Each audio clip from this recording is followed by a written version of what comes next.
Berada di penjara selama 404 hari. Membuat 39 kunci dengan tangan. Berhasil membuka 15 pintu penjara. Pelarian yang sulit itu adalah kisah nyata. Kisah ini dimulai ketika Tim Jenkins duduk di toilet. Masukkan kotak cerutu uang kertas ke dalam pantat. Karena dia akan masuk penjara. Dan beberapa ratus dolar ini telah menjadi kunci yang membantunya melarikan diri setelah 400 hari. Karena memprotes gerakan yang tidak adil, dia dijatuhi hukuman 12 tahun penjara. Kolaborator Stephen Lee dijatuhi hukuman 8 tahun. Keduanya dikirim ke penjara Pretoria. Dijaga dengan sangat ketat untuk menjalani hukuman. Setelah pemeriksaan menyeluruh dari rongga mulut, melalui 10 gerbang besi besar, akhirnya mereka sampai di sel. Di luar setiap sel ada 2 pintu besi. Untungnya, Tim Jenkins diatur di sisi Stephen Lee. Pada waktu makan, paman botak itu batuk. Semua tahanan berseragam abu-abu, bersama-sama mengetuk mangkuk dan memukul meja sebagai tanggapan. Ternyata paman botak adalah bos mereka. Saat jogging, langkah kaki Tim Jenkins goyah. Diperhatikan oleh paman botak, dia segera mengenalinya. Ada sesuatu di pantatnya. Dia menyarankan Tim Jenkins untuk segera melepaskan ide untuk melarikan diri. Karena dinding diafragma di sini tingginya 6 meter. Di atas penuh dengan kail pancing. Dan lampu sorot raksasa. Penjagaan 24 jam. Penembak jitu diubah menjadi 3 shift di menara pengawas. Jenkins berkeringat. Dibutuhkan banyak usaha untuk menarik keluar pipa. Paman botak membantunya. Menyembunyikan uang kertas dalam tabung pasta gigi. Letakkan di posisi yang mudah dilihat. Setiap hari Tim Jenkins menatap lubang kunci di pintu besi. Hari ke-23. Akhirnya dia punya ide. Dia meletakkan selembar kertas kosong di kunci. Dan tekan keluar garis besar lubang kunci. Lalu masukkan kertas itu. Gunakan pensil untuk mengukir struktur bagian dalam. Akhirnya ukur kedalaman lubang kunci dengan tongkat kertas. Itu benar, dia ingin membuat kunci penjara. Rencana yang tampaknya gila ini untuk melarikan diri. Mendapat dukungan dari sesama narapidana. Saat makan, pria berambut keriting itu sengaja menumpahkan piringnya. Tim Jenkins mengambil kesempatan untuk mengamati kontur kunci. Para penjaga datang untuk mengawasinya. Stephen Lee bahkan memprovokasi publik untuk mengulur waktu untuk Tim Jenkins. Setelah beberapa hari pengamatan, Jenkins terus-menerus mengukir bentuknya dari kunci penjaranya dalam pikirannya.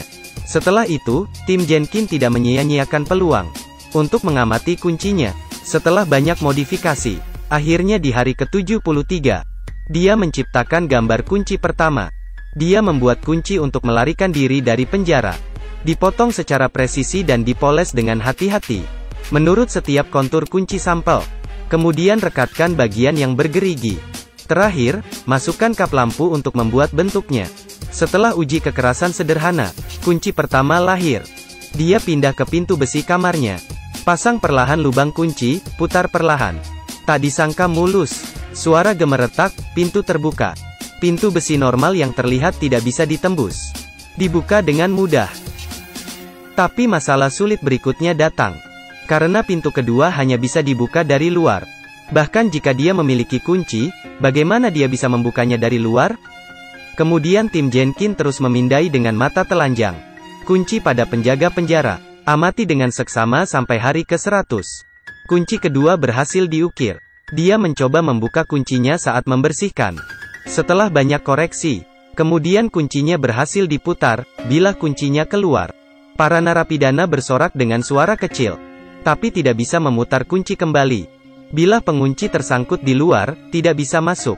Pada saat itu, pria berambut keriting mengumumkan bahwa penjara akan datang.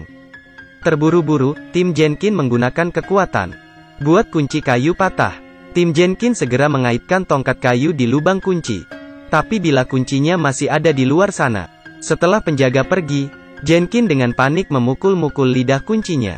Tapi kunci besi itu tetap tidak bergerak sama sekali. Pada malam hari, Tim Jenkins dengan gugup berbaring di tempat tidur. Tunggu sipir datang untuk mengunci pintu. Kurator menemukan suara berderak.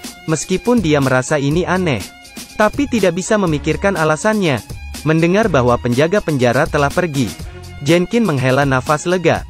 Hari ke-142, Tim Jenkins menemukan panjang pel. Cukup untuk mencapai pintu besi dari jendela. Tim Jenkins mendapat ide ketika dia melihat mesin pemintal. Dia menciptakan perangkat spindle. Di malam hari, dia memegang cermin di satu tangan. Satu tangan menggoyangkan tongkat itu. Kuncinya mengenai pintu besi, membuat suara. Bergegas di lorong. Akhirnya dikalibrasi. Satu putaran, dia mulai mencoba setengah putaran. Berbalik lagi. Sekali lagi. Akhirnya berhasil. Pada saat itu dia menemukan penjaga di luar. Sepertinya dia sedang menatapnya. Karena merasa khawatir, dia menjatuhkan kunci di luar. Sialan, apa yang harus aku lakukan? Dia dengan cepat mengunyah sepotong permen karet. Pelan, pelan. Jangan terlalu cepat.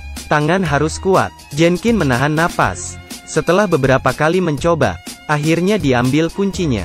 Berbaring di tempat tidur, Jenkin menekan keras jantungnya yang berdetak kencang. Setelah tes yang sukses, beberapa hari kemudian, dia terus membuat kerajinan dengan cara yang sama.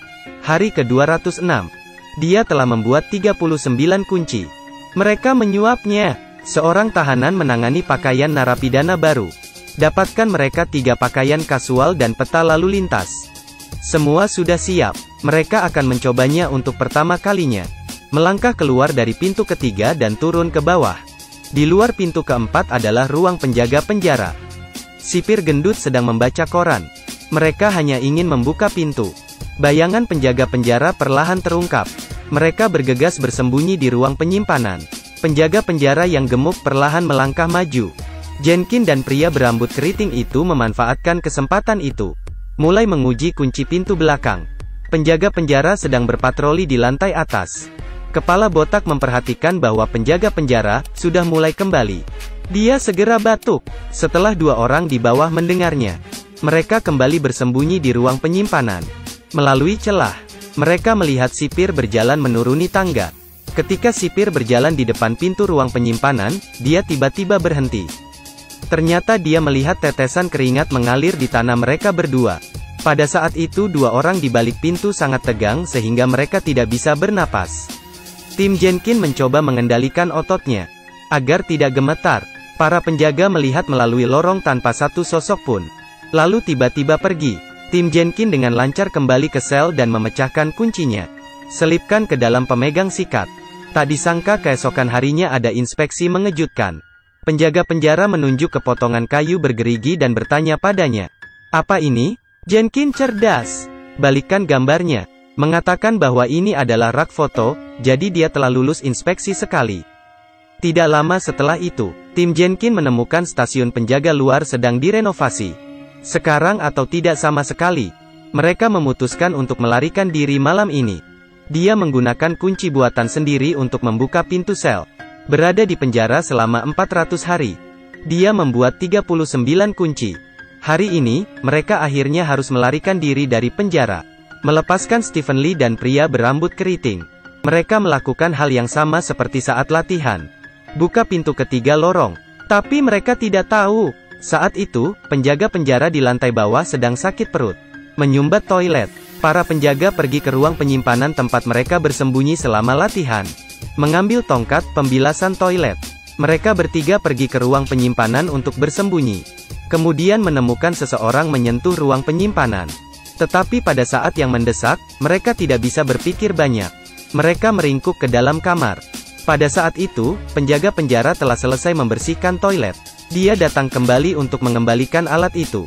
Suara langkah kaki semakin dekat dan dekat. 3 orang di dalam tidak tahu bahwa penjaga penjara akan membuka gudang. Melihat penjaga penjara hanya selangkah dari ruang penyimpanan, kepala botak menyadari, sipir tidak berpatroli tepat waktu. Langsung tahu apa yang terjadi. Dia segera menghancurkan bola lampu untuk membuat kejutan listrik. Mulai berteriak memanggil sipir. Sipir akan membuka pintu ruang penyimpanan. Kemudian dia mendengar panggilan di lantai atas. Dia harus meletakkan alatnya, berbalik untuk naik ke atas. 3 orang menghindari masalah. Mereka berhasil membuka pintu 4, 5 dan 6. Dengan kegembiraan yang gugup. Dan bahayanya dapat datang kapan saja. Mereka juga mencapai pintu terakhir. Lihat melalui celah. Mereka bahkan dapat melihat jalan di halaman. Mereka hanya 1 pintu lagi menuju kebebasan. Tapi mereka mencoba semua kunci. Tetap tidak bisa dibuka. Karena pintu terakhir, mereka tidak pernah memiliki kesempatan untuk mencobanya. Bukankah ini kegagalan mereka? Pada saat itu, pria berambut keriting menemukan bahwa pintu ini terbuat dari kayu. Selesailah mereka. Dia menggunakan pahat untuk memecahkan potongan kayu. Suara berdebar bergema di lorong. Mungkin tempat ini terlalu jauh dari sel. Jadi tidak ada yang tahu. Rambut keritingnya baru saja menghancurkan kuncinya. Dengan cara yang sederhana dan brutal itu, mereka mengenakan pakaian kasual yang sudah disiapkan sebelumnya. Dorong pintu penjara dan terbuka. Mereka berjalan ke halaman, dan hindari penembak jitu dengan lancar melalui cermin. Mencapai gerbang penjara, menghadapi kebebasan yang tiba-tiba ini. Mereka merasa tertegun, tidak berani percaya bahwa mereka telah melarikan diri dari penjara. Kami berpura-pura keluar dengan tenang. Melihat kurator mengobrol dari jauh. Mereka menoleh sekaligus dan dengan cepat berlalu. Kemudian menyerempet beberapa penjaga yang mendekat. Untungnya, tidak ada yang mengenali mereka. Atau bisa dikatakan tidak ada yang berani berpikir sesuatu seperti ini akan terjadi. Mereka berlari melintasi jembatan, melalui terowongan.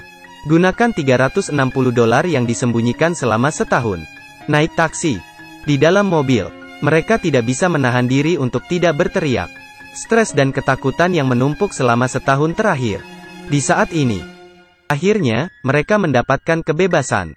Dan para penjaga telah menemukan 3 narapidana menghilang tanpa jejak. Penampilannya yang panik, membuat tahanan lain tidak bisa menahan tawa. Perburuan, pada skala terbesar dalam sejarah Afrika Selatan, telah terjadi setelah itu. Dan kelompok tim Jenkins telah melintasi perbatasan ke London. Orang di gambar sebelah kanan. Ini adalah tim Jenkins. Irama seluruh film hanya moderat. Suasana tegang sejak awal penjara sampai akhir. Nafas pemeran utama pria tidak pernah berhenti. Sangat mendalam, buat pemirsa tanpa sadar menahan napas. Ikuti sudut pandang pemeran utama pria. Mereka bisa terlihat kapan saja. Membuat pemirsa merasa seperti sipir dapat muncul setelah sedetik. Seluruh pelarian ini seperti permainan bertahan hidup. Dan ketika Anda ingat bahwa film ini adalah kisah nyata, Anda akan mengagumi trik melarikan diri mereka. Mari nikmati perasaan gugupmu, paling menegangkan di setiap detik. Kemudian benar-benar rileks di akhirnya.